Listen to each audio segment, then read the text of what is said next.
Josué devint conscient du fait que la puissance de Dieu qui, jusqu'alors, avait collaboré avec eux contre l'ennemi, s'était retirée d'eux. Que lorsqu'ils partirent à la conquête d'Aï et qu'ils se trouvèrent sans force pour vaincre leur ennemi. Ainsi, en est-il devant notre lutte spirituelle. De même que chaque étape de la victoire devait être gagnée en prenant l'offensive contre l'adversaire, de même en est-il pour nous aujourd'hui. Mais comment prendre l'offensive, spirituellement parlant? En réalité, cela signifie beaucoup. Le côté visible de votre activité est une chose, et pour cela, le Seigneur vous fera comprendre sa volonté.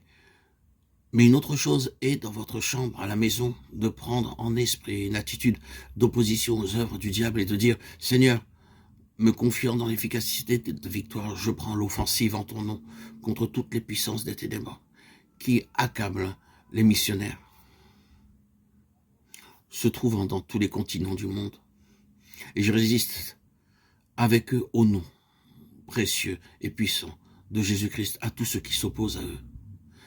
Ceci est possible parce qu'en esprit, toute l'Église de Christ est une, indivisible, et que par conséquent, si je suis uni au Seigneur vivant, ressuscité et glorifié, participant de sa vie, je sais que ces missionnaires, se trouvant en pays païens, sont aussi membres du même corps.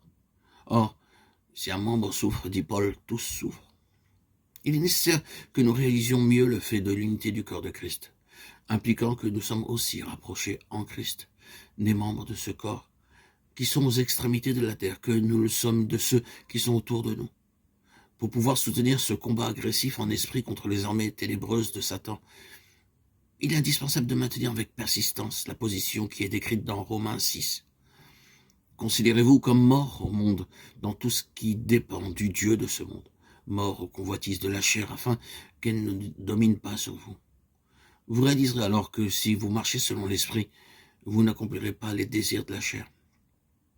Considérez-vous également comme mort aux puissances des ténèbres, ne leur octroyant aucun droit, aucun contrôle, aucune domination sur vous, leur refusant toute entrée en vous.